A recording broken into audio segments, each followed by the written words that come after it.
بسم اللہ الرحمن الرحیم۔ گمنام ہیروز کے معزز ناظرین، السلام علیکم۔ آئیے چلتے ہیں کہانی کی طرف۔ وہ دونوں سونیا کے پاس آ کر بولی، ماما یہی ہمارے پاپا ہیں، آپ سارے شبہات اپنے دل سے نکال دیں۔ سونیا نے کہا، تم میں سے کسی ایک کو اپنے پاپا کے اندر رہ کر ان کے چور خیالات پڑھنا چاہیے۔ ماما دشمن ان کے دماغ میں آنے کی کوشش کرتا رہتا ہے، ہم میں سے کوئی ان کے اندر موجود رہے گا تو وہ آسانی سے ان کے اندر جگہ پیدا کر سکتا ہے۔ کرونا نے کہا، پلیز آپ شبہ نہ کریں، مطمئن ہو جائیں۔ سونیا نے مسکرا کر فرحاد کو دیکھا، پھر جمائلہ کی طرف اشارہ کر کے کہا، اس سے ملو، یہ ہماری بیٹی جمائلہ ہے۔ فرحاد نے بڑی گرم جوشی سے مسابہ کرتے ہوئے کہا، یہ تو بتانے کی ضرورت ہی نہیں ہے، تمہارے ساتھ آنے والی جمائلہ ہی ہو سکتی ہے۔ پھر اس نے اس کے چہرے کو دونوں ہاتھوں سے تھام کر پیشانی کو چومتے ہوئے کہا، اب تم ہماری بیٹی بن کر ہمیشہ ہمارے ساتھ رہا کرو گی۔ وہ تینوں وہاں سے چلتے ہوئے پارکنگ ایریا میں آئے، پھر کار میں بیٹھ کر کاٹیج کی طرف جانے لگے۔ فرحاد نے الپا کے اندر پہنچ کر پوچھا، تمہارے حالات کیا ہیں؟ کیا تم سے دشمنی کرنے والے یہودی اکابرین اب بھی اپنے عہدوں پر فائز ہیں؟ الپا نے کہا، نہیں، ان میں سے کئی عہدیدار ملک چھوڑ کر چلے گئے ہیں، وہاں جو رہ گئے ہیں انہوں نے اپنے عہدوں سے استعفیٰ دے دیا ہے، اب وہاں نئی حکومت قائم ہونے والی ہے۔ الپا سونیا کے اندر تھی، وہ بھی اس کے اندر رہ کر الپا سے باتیں کر رہا تھا، یہ تصور دے رہا تھا کہ وہ صرف سونیا ہی کے نہیں، الپا اور کرونا وغیرہ کے تمام حالات سے اچھی طرح واقف ہے۔ اس نے پوچھا، کیا وہ امریکی ٹیلی پیتھی جاننے والا سلومن وکٹر اب بھی تل ابیب میں موجود ہے؟ نہیں، وہ شاید جا چکا ہے۔ فرحاد نے کہا، اگر وہ جا چکا ہے تب بھی ہم اسے معاف نہیں کریں گے، وہ تم سے دشمنی کرنے اور تمہارے دشمنوں کی مدد کرنے کے لیے تل ابیب آیا تھا۔ وہ بولی، یس پاپا، ہم صرف سلومن وکٹر کا ہی نہیں بلکہ امریکی اکابرین کا بھی محاسبہ کریں گے۔ وہ بولا، ہاں، آج جمائلہ کو بابا صاحب کے ادارے میں پہنچا دیں، اس کے بعد ایسے دشمنوں سے نمٹ لیں گے۔ پھر اس نے کرونا سے پوچھا، تم آج کل کہاں ہو؟ پاپا، جب مجھے معلوم ہوا کہ ماما جمائلہ کو لے کر یہاں آ رہی ہیں تو میں بھی اسی شہر میں آ گئی ہوں۔ یہ تو بڑی خوشی کی بات ہے، ہم جمائلہ کو بابا صاحب کے ادارے میں پہنچانے کے بعد تم سے ضرور ملیں گے۔ وہ سب کاٹیج میں پہنچ گئے۔ فرحاد نے کہا، الپا اور کرونا، اب تم دونوں جاؤ، کبھی کبھی آتی جاتی رہنا اور ہماری خیریت معلوم کرتی رہنا، تمہیں بھی اپنی اپنی جگہ دماغی طور پر حاضر رہنا چاہیے، ورنہ کوئی دشمن انجانے میں نقصان پہنچا سکتا ہے۔ وہ دونوں چلی گئیں۔ وہ تینوں کاٹیج کے اندر آ گئے۔ فرحاد نے سونیا سے پوچھا، کیا وہ جا چکی ہے؟ ہاں، وہ میرے اندر نہیں ہے۔ یہ سنتا ہی اس نے لباس کے اندر سے ریوالور نکالا اور اسے نشانے پر رکھتے ہوئے کہا، میں فرحاد علی تیمور ہوں، لیکن میرا مزاج اور میرے ارادے بدل چکے ہیں۔ سونیا نے حیرانی سے اسے دیکھا، پھر پوچھا، یہ کیا مذاق کر رہے ہو؟ اس کی بات ختم ہوتے ہی ٹھائیں کی آواز کے ساتھ ایک گولی چلی اور سونیا اپنا بازو پکڑ کر رہ گئی۔ گولی اس کے بازو کے گوشت کو ایک ذرا سا ادھیڑ کر گزرتی چلی گئی تھی۔ وہ بولا، تم میری سنجیدگی کا اندازہ ایک گولی سے لگا سکتی ہو، دوسری گولی تمہاری زندگی کا اختتام کر دے گی۔ جمائلہ سہم کر دیوار سے جا لگی تھی۔ فرحاد نے کہا، میں جانتا ہوں رات کو تم جتنی خطرناک ہو جاتی ہو، دن میں اتنی ہی بزدل بن جاتی ہو۔ سونیا اسے گور کر دیکھ رہی تھی۔ وہ بولا، کوئی چالاکی دکھاؤ گی تو بری طرح پچھتاؤ گی۔ وہ بازو کو تھام کر تکلیف برداشت کرتے ہوئے بولی، تم میرا شبہ درست تھا، تم میرے فرحاد نہیں ہو۔ وہ سینہ تان کر بولا، میں فرحاد علی تیمور ہی ہوں، تمہارے فرحاد کا ہمزاد ہوں۔ میرے اس ہمزاد نے غلط ہسٹری پیش کی جس کی وجہ سے دنیا آج تک مجھ سے بے خبر رہی۔ اب سب کو معلوم ہو جائے گا کہ اس کا ایک ہمزاد بھی اس دنیا میں موجود ہے، اور یہ ہمزاد کیا کیا گل کھلانے والا ہے یہ تو رفتہ رفتہ ہی معلوم ہو سکے گا۔ پھر اس نے جمائلہ سے کہا، میں ابو الہول کا غلام ہوں، تمہاری مدد کے لیے آیا ہوں۔ وہ نہیں چاہتا کہ تم ان کے ذریعے بابا صاحب کے دائرے میں جاؤ اور وہاں تمہارا روحانی علاج کیا جائے۔ وہ بولی، میں تمہیں ابو الہول کا غلام تسلیم کرتی ہوں، مگر میری ماما کو گولی نہ مارو۔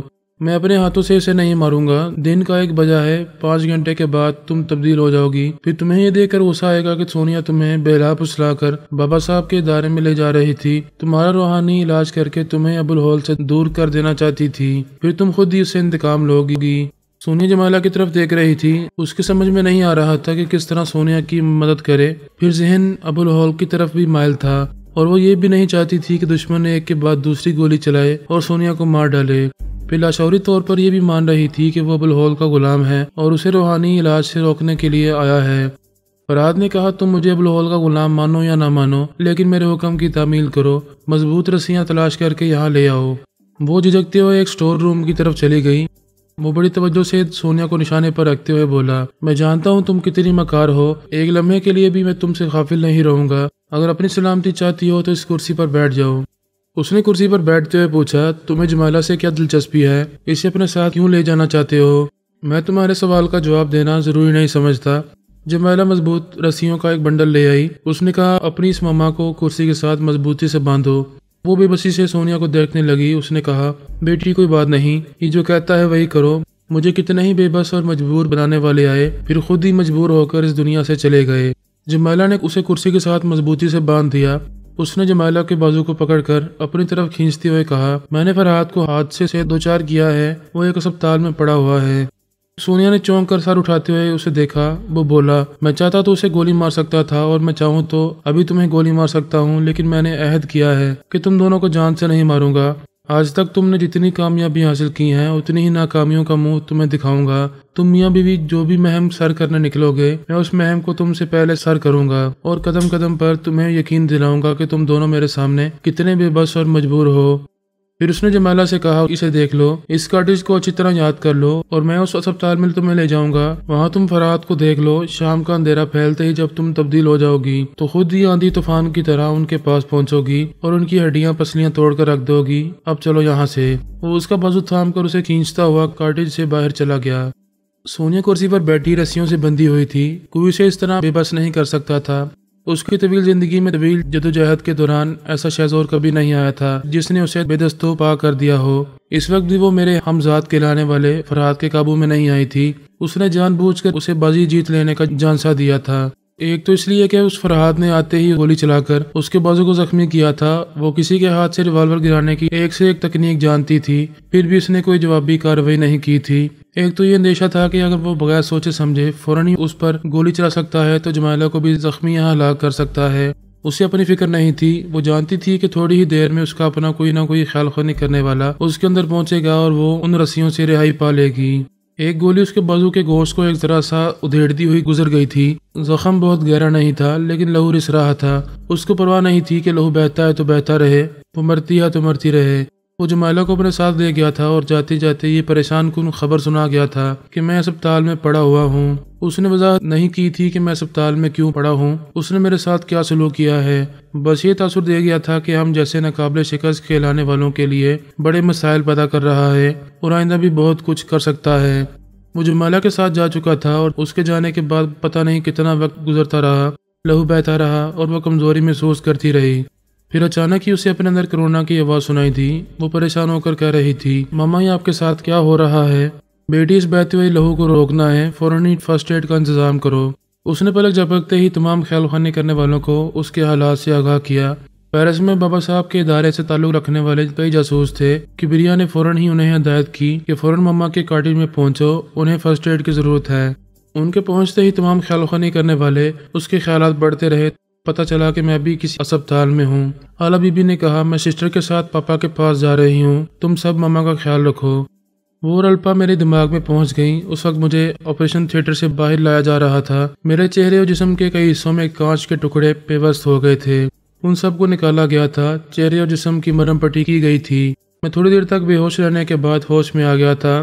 الپا اور علی پریشان ہو کر پوچھ رہی تھیں، پاپا آپ کیسے ہیں؟ یہ سب کچھ کیسے ہو گیا؟ بیٹی، ہونے والی بات ہو کر ہی رہتی ہے۔ میری گاڑی کا بریک اچانک ہی فیل ہو گیا تھا، جس کی وجہ سے میں حادثے سے دوچار ہو کر یہاں پہنچا ہوا ہوں۔ علی نے کہا، پاپا وہ بریک اچانک فیل نہیں ہوا تھا، آپ کے خلاف سازش ہوئی ہے۔ ایک دشمن آپ کو یہاں اسپتال پہنچا کر خود فرحت بن کر ایئرپورٹ پہنچا ہوا تھا۔ اس نے وہاں ماما اور جمیلہ کو ریسیو کیا تھا۔ میں نے حیرانی سے پوچھا، یہ کیا کہہ رہی ہو؟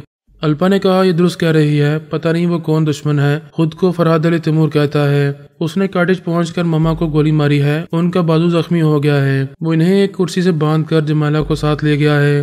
میں نے کہا، یا خدا، میں سمجھ رہا تھا کہ مجھے اتفاقاً حادثہ پیش آیا ہے، لیکن یہاں تو ہمارے خلاف زبردست سازش ہو رہی ہے۔ مجھے اپنے اندر کبریا کی آواز سنائی دی، پاپا آپ کیسے ہیں؟ بیٹے، میں ٹھیک ہوں، بس ذرا سا زخمی ہو گیا ہوں، پریشانی کی کوئی بات نہیں ہے۔ علی نے کہا، میں نے تمہیں ماما کے پاس رہنے کو کہا تھا، یہاں کیوں آ گئے؟ وہاں کرونا اور ہمارے کئی خیال خونی کرنے والے موجود ہیں، ماما کی مرہم پٹی ہو رہی ہے۔ میں نے کہا، الپا میرے پاس رہے گی، تم دونوں جاؤ اور یہ معلوم کرو کہ تمہاری ماما کے پاس فرحت بند کرانے والا کون تھا اور اس کے متعلق تمہاری ماما کی ریڈنگ کیا ہے۔ وہ دونوں اپنی ماما کے پاس آ گئے، اسے سوالات کرنے لگے۔ اس نے کہا، میں تو ایئرپورٹ میں ہی اس پر شبہ کر رہی تھی، مجھے تمہارے پاپا کی پسینے کی مہک اس کے بدن سے نہیں مل رہی تھی، اور وہ باتیں بنا رہا تھا کہ اس نے دوسرے پرفیوم کے ذریعے اپنی قدرتی مہک کو عارضی طور پر ختم کر دیا ہے تاکہ دشمن اس کی بو نہ پہچان سکیں۔ اس وضاحت کے باوجود میں اس پر شبہ کر رہی تھی۔ الپا کرونا نے اس کے اندر پہنچ کر اس کے خیالات پڑھے تو وہ اندر سے بھی بالکل تمہارے پاپا جیسا ہی تھا، وہی آواز اور وہی لب و لہجہ تھا، وہی بولنے کا انداز تھا۔ الپا اور کرونا کو یقین کرنا پڑا کہ وہ فرحاد ہی ہے۔ میں نے بھی یقین کر لیا۔ کبریا نے پوچھا، جب اس نے کاٹیج میں آ کر اپنی اصلیت ظاہر کی تو کرونا اور سسٹر آپ کے پاس نہیں تھی؟ نہیں، اس بے روپیے فرحاد نے ان سے کہا تھا کہ وہ اب جا سکتی ہیں، انہیں بھی اپنی جگہ دماغی طور پر حاضر رہنا چاہیے۔ وہ بیچاری چلی گئیں۔ ان کے جاتے ہی اس نے اپنی اصلیت دکھائی۔ اس سے پہلے کہ میں اس پر حملہ کرتی اس نے گولی مار کر مجھے زخمی کر دیا۔ میں نہیں چاہتی تھی کہ وہ جمالہ کے ساتھ بھی ایسا ہی سلوک کرے۔ حالات کا تقاضا یہی تھا کہ میں جمالہ کو اس کے ساتھ جانے دیتی اور وہ اسے اپنے ساتھ لے گیا۔ وہ اپنے بارے میں کیا کہہ رہا تھا؟ بکواس کر رہا تھا، کہہ رہا تھا کہ تمہارے پاپا کا ہمزاد ہے۔ تمہارے پاپا نے اب تک دنیا والوں کے سامنے اپنی غلط ہسٹری پیش کی ہے اور اپنے اس بھائی کی پوری ہسٹری چھپائی ہے جو ان کے ساتھ پیدا ہوا تھا۔ اب وہ دنیا والوں پر ثابت کرے گا کہ فرحاد کا ہمزاد ہے اور کسی معاملے میں بھی فرحاد سے کم نہیں ہے۔ کبریا نے میرے پاس آ کر اس کے بارے میں بتایا، پھر کہا، ماما اس کے متعلق صرف اس حد تک ہی معلومات رکھتی ہیں، پتہ نہیں وہ اچانک کہاں سے آپ کا ہمزاد بن کر آ گیا ہے۔ اس کا یہ پہلا حملہ بتا رہا ہے کہ وہ ہم سب کے متعلق بڑی گہری معلومات رکھتا ہے۔ الپا نے کہا، وہ جمالہ کے بارے میں بھی یقیناً بہت کچھ جانتا ہے، اس لیے اسے اپنے ساتھ لے گیا ہے۔ میں نے سوچتے ہوئے کہا، الپا تم ہماری طرح ایک طویل عرصے سے ٹیلی پیتھی کی دنیا میں ہو، ذرا معلوم کرنے کی کوشش کرو کہ یہ شخص کون ہو سکتا ہے۔ اس نے کہا، امریکی ٹیلی پیتھی جاننے والے بڑی خاموشی سے اپنے ہاتھ پاؤں پھیلا رہے ہیں۔ ایک طرف ان کا ٹیلی پیتھی جاننے والا سلومن وکٹر میرے خلاف محاذ بنانے تل ابیب پہنچ گیا تھا، دوسرا امریکی ٹیلی پیتھی جاننے والا وائس مین انڈین انٹیلیجنس والوں کی مدد کرنے کے لیے ہندوستان پہنچا ہوا ہے اور وہاں اللہ بی بی پارس اور پورس کے لیے پرابلم بن رہا ہے۔ میں نے کہا، وہ بڑی رازداری سے ہندوستان آیا ہوا تھا، اگر میں وردان کو اپنا تابعدار نہ بناتا اور اس کے چور خیالات نہ پڑھتا تو مجھے اس امریکی ٹیلی پیتھی جاننے والے کے بارے میں کبھی کچھ معلوم نہ ہوتا۔ کبریا نے کہا، ہم سمجھ رہے تھے کہ امریکی ٹیلی پیتھی جاننے والے ایک عرصے سے خاموش بیٹھے ہیں اور اب ہمارے کسی بھی معاملے میں دخل اندازی نہیں کر رہے، لیکن وہ چوری چھپے بہت کچھ کر رہے ہیں۔ الپا نے کہا، میرا خیال ہے کہ اسی طرح کوئی اور امریکی ٹیلی پیتھی جاننے والا آپ کا ہمزاد بن کر ہمیں دھوکہ دینے آیا ہے۔ کبریا نے کہا، وہ کسی اور طرح بھی خاموشی اور بڑی رازداری سے ہمارے خلاف محاذ قائم کر سکتا تھا، لیکن وہ پاپا کا ہمزاد بن کر کیوں آیا ہے؟ میں نے کہا، فی الحال تو میری سمجھ میں یہی آتا ہے کہ وہ فرحاد علی تیمور بن کر میری جگہ لینا چاہتا ہے اور اس کے لیے سب سے پہلے میرا ہمزاد بن کر میری لائف ہسٹری کو غلط ثابت کرنا چاہتا ہے۔ ہم تھوڑی دیر تک خاموشی سے اپنی جگہ سوچتے رہے، پھر میں نے کہا، فی الحال ہم اس کے متعلق اپنے طور پر ہی اندازے قائم کر سکتے ہیں، آئندہ وہ ہم پر حملے کرے گا یا کسی معاملے میں مداخلت کرے گا تو اس کے بارے میں مزید معلومات حاصل ہوتی رہیں گی۔ الپا نے کہا، پتہ نہیں وہ کمبخت آئندہ کس طرح حملہ کرے گا، یوں چھپ کر حملہ کرے گا تو ہم کوئی جوابی کارروائی نہیں کر سکیں گے۔ بیٹی، یہ نہ کہو کہ اس نے چھپ کر حملہ کیا۔ ہاں، اس نے میرے سامنے آنے کی جرت نہیں کی، میری گاڑی کا بریک فیل کر دیا، لیکن اس نے سونیا کے روبرو آ کر اسے زخمی کیا ہے۔ اگرچہ اس نے دشمنی کی ہے، لیکن ہمیں یہ تسلیم کرنا چاہیے کہ وہ بہت دلیر ہے۔ الپا نے کہا، ہاں یہ تو ماننا ہی پڑے گا کہ موما کے مقابلے پر آنے والا بچ کر نہیں جاتا، ان کی حدیں چڑھ جاتا ہے۔ اس نے پہلی ہی بار مما کے سامنے آنے کا خطرہ مول لیا ہے، آئندہ ایسا نہیں کر سکے گا۔ ہم اس کے بارے میں طرح کی باتیں سوچ سکتے تھے، اندازے قائم کر سکتے تھے، لیکن حقیقتاً یہ نہیں جان سکتے تھے کہ وہ کون ہے اور آئندہ کیا کرنے والا ہے۔ فرحاد کار ڈرائیو کر رہا تھا، جمالہ اس کے ساتھ والی سیٹ پر بیٹھی ونڈ سکرین کے پار دیکھ رہی تھی۔ اس نے کہا، تم مجھے اپنے ساتھ لے جا رہے ہو، مجھے کوئی اعتراض نہیں ہے، لیکن تم نے ماما کو زخمی کر کے اچھا نہیں کیا۔ اس نے مسکراتے ہوئے کہا، ابھی تم کچھ بھی کہہ لو، جب رات ہوگی اور تم تبدیل ہو جاؤ گی تو اس کے برعکس کہو گی کہ میں نے اسے زخمی کر کے اچھا کیا کیونکہ وہ تمہاری دشمن تھی، تمہیں بابا صاحب کے ادارے میں لے جا کر ہمیشہ کے لیے بلہول سے دور کر دینا چاہتی تھی۔ وہ چپ رہی، یہ سمجھ میں نہیں آیا کہ کیا جواب دے۔ بیچاری نیکی اور بدی، خیر اور شر کے درمیان الجھی رہتی تھی۔ اور اس وقت سونیا اسے بابا صاحب کے ادارے میں لے جاتی تو وہ بہت خوش ہو کر وہاں جاتی۔ اب فرحاد اسے ادارے سے دور کر رہا تھا، تبھی وہ چپ تھی۔ ایسا کرنے سے خوش تو نہیں تھی، لیکن اعتراض بھی نہیں کر رہی تھی۔ اس نے پوچھا، کیا تم واقعی بلہول کے غلام ہو؟ ہاں، میں اسے بڑی پراسرار قوتوں کا مالک سمجھتا ہوں اور اس کی پرستش کرتا ہوں۔ میں کیسے مان لوں کہ تم سچ کہہ رہے ہو؟ وہ بولا، تم مجھ پر شبہ کیوں کر رہی ہو؟ اب سے پہلے بھی وردان نامی ایک ٹیلی پیتھی جانے والا ابوالہول کا غلام بن کر آیا تھا اور مجھے دھوکہ دے رہا تھا۔ پھر تمہیں کب پتا چلا کہ وہ تمہیں دھوکہ دے رہا ہے؟ وہ بولی، جب میں رات کو تبدیل ہوئی تو سارا بید کھل گیا۔ تو پھر انتظار کرو، آج رات کو جب تبدیل ہوگی تو میری حقیقت سامنے آ جائے گی۔ میں نہ جھوٹ بول رہا ہوں، نہ دھوکہ دے رہا ہوں۔ وہ بولی تم نے مما کو رسیوں سے باندھ دیا، انہیں بے بس کر دیا، لیکن ان کے تمام ٹیلی پیتھی جاننے والے ہمیں تلاش کر رہے ہوں گے، وہ تلاش کرتے ہی رہ جائیں گے، تم فکر نہ کرو۔ ہم کہاں جا رہے ہیں؟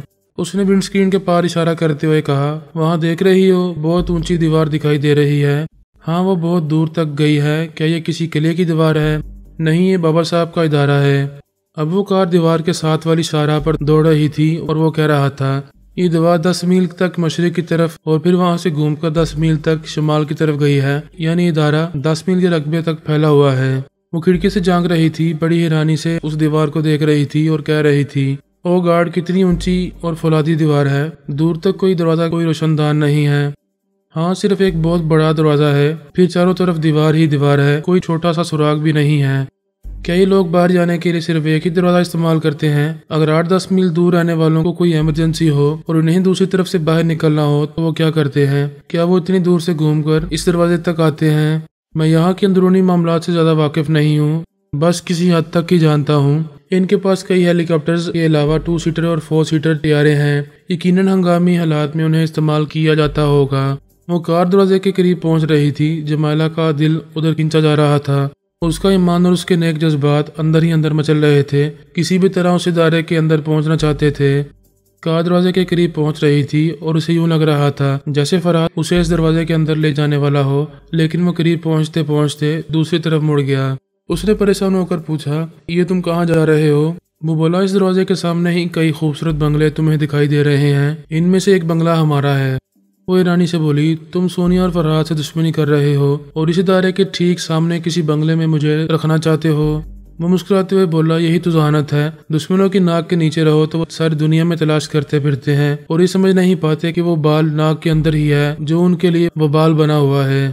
پھر وہ ہنستے ہوئے بولا، اور یہ تو پرانی کہاوت ہے کہ بچہ بغل میں ہوتا ہے اور اسے تلاش کرنے کے لیے شہر بھر میں ڈنڈورا پیٹا جاتا ہے۔ ہم ان کی بغل میں ہی رہیں گے اور یہ ہمیں تلاش کرتے کرتے تھک جائیں گے۔ بابا صاحب کے ادارے کے ساتھ ایک بہت چوڑی شاہراہ گزرتی تھی۔ شاہراہ کے اس پار 2 گز کی دوری پر ایک خوبصورت سا علاقہ تھا، وہاں دور تک ایک ہی طرز کے بنگلے بنے ہوئے تھے۔ وہ دونوں ان میں سے ایک بنگلے میں آ گئے۔ فرحات نے کہا، یہاں تمہاری ضرورت کا ہر سامان موجود ہے، ویسے تم دیکھ لو، اگر کسی چیز کی کمی ہوگی تو میں ابھی لے آؤں گا۔